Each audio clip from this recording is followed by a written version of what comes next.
Volume Calculations 1. Integration of cross-sectional area.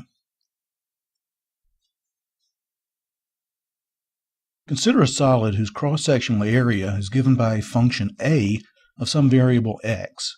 That is, assume that we can define a coordinate axis along which the area of cross-sections perpendicular to that axis is a function of position along the axis. Then, we can imagine approximating the solid with layers whose volumes are given simply by cross-sectional area times thickness delta x.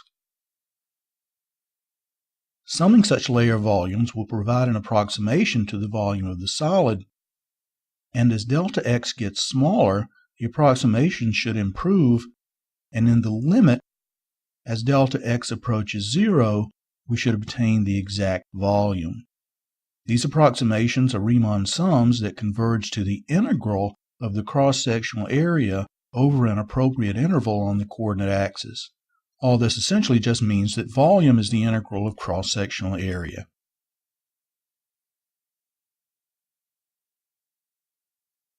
Example: the solid's base is the unit disk in the xy plane, and its vertical cross-sections parallel to the y-axis are squares. Find the volume of the solid. To get a picture of the solid here, imagine first the xy plane lying horizontally as shown here with the unit circle, which is the base of the solid. Here's a typical vertical cross-section parallel to the y-axis, or perpendicular to the x-axis. And this is what the solid looks like. Now, approximations of the solid look like thin square blocks. Summing the volumes of such blocks gives an approximation of the volume, and as the thickness delta x approaches 0, these approximations approach the integral of the cross-sectional area. Since the base of the solid extends from -1 to 1 on the x-axis, the limits of integration will be -1 to 1. So our job now is to find a formula for the cross-sectional area A of x. So let's look at the unit circle in the plane. Each cross-section is a square whose bottom edge extends from the bottom half to the top half of the circle. At the top, y is equal to the square root of 1 minus x squared, and at the bottom, y is minus the square root of 1 minus x squared. So the edge length of the square cross-section is 2 times the square root of 1 minus x squared, which means that the cross-sectional area is the square of 2 times the square root of 1 minus x squared, or 4 times 1 minus x squared. This will be the integrand in the volume integral. We'll use symmetry here to rewrite the integral from -1 to 1 as 2 times the integral from 0 to 1. So, anti-differentiating, we have 8 times x minus 1/3 x cubed evaluated from 0 to 1, which equals 8 times 1 minus 1/3 minus 0, or 8 times 2/3, which is 16/3. This is the exact volume of the solid.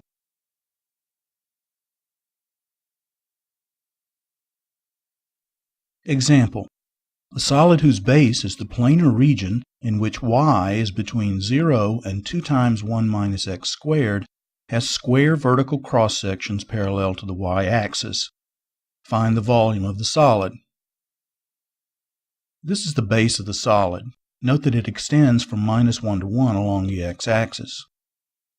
Now let's make the plane horizontal and show a typical cross-section. And here's what the solid looks like. We can approximate the volume by summing layer volumes given by A of xi times delta x, and as delta x approaches 0, these approximations converge to the integral of A of x. The limits of integration are x equals -1 to x equals 1. Now let's look again at the base of the solid. Each cross-section's bottom edge extends from the x-axis up to the parabola, and so its length is simply y equals 2 times 1 minus x squared. Therefore, A of x equals y squared, or 4 times 1 minus x squared squared. So the volume of our solid is the integral from -1 to 1 of 4 times 1 minus x squared quantity squared dx. We'll use symmetry here to rewrite the integral from minus 1 to 1 as 2 times the integral from 0 to 1. Now we multiply out the integrand, anti-differentiate, and evaluate between 0 and 1. So we have 8 times 1 minus 2/3 plus 1/5 minus 0, which after a bit of arithmetic ends up being 64/15.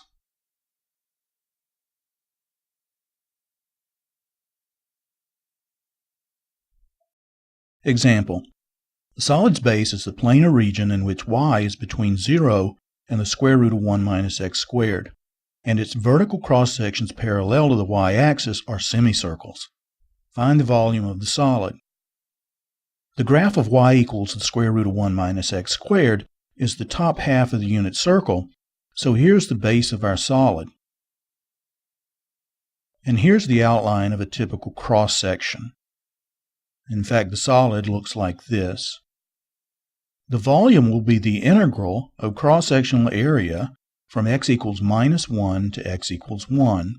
We now need the cross-sectional area A of x. Since cross-sections are semicircles, their areas will be given by pi times 1/2 the square of the radius r. Note that the radius r is half the length of the cross-section's bottom edge. That edge length is just the y-coordinate of the top half of the unit circle, which is the square root of 1 minus x squared. So A of x is equal to 1/2 pi times the square of 1/2 the square root of 1 minus x squared, or pi over 8 times 1 minus x squared. So the volume of the solid is pi over 8 times the integral from minus 1 to 1 of 1 minus x squared dx. Again, we'll use symmetry to rewrite the integral from minus 1 to 1 as 2 times the integral from 0 to 1. Next, we anti-differentiate and evaluate between 0 and 1, and this gives us pi over 4 times 1 minus 1/3 minus 0, or pi over 4 times 2/3, which is pi over 6.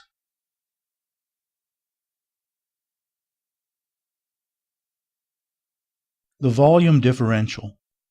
We've seen that certain volume calculations can be done by integrating cross-sectional area.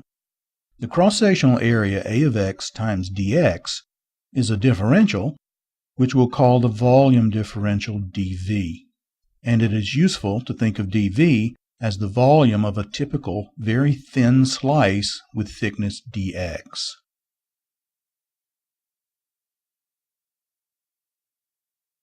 Now let's look at one last example. Derive the formula for the volume of a right circular cone with height capital H and radius capital R. Note that cross-sections perpendicular to the central vertical axis are circular. Let y denote the distance from the vertex. The volume will be the integral of the volume differential dV from y equals 0 to y equals capital H. Now, cross-sectional area will be given by pi times radius squared, and so dV equals pi times little r squared dy. We need to express little r in terms of y, so let's look at the central vertical cross-section of the cone. The principle of similar triangles tells us that little r divided by y here is equal to capital R divided by capital H. Multiplying by y, we have little r equals capital R over capital H times y. Now we put that into our formula for dV, and we have pi times big R over big H times y quantity squared times dy. This is the same as pi times big R squared over big H squared times y squared dy. And now the volume is going to be pi times big R squared over big H squared times the integral from 0 to h of y squared dy. The antiderivative for y squared, of course, is 1/3 y cubed. When we evaluate that from 0 to h, we just get a 1/3 h cubed. And now we simplify and we arrive at what is hopefully a familiar formula, 1/3 pi r squared h. It's exactly 1/3 the volume of a right circular cylinder with the same dimensions.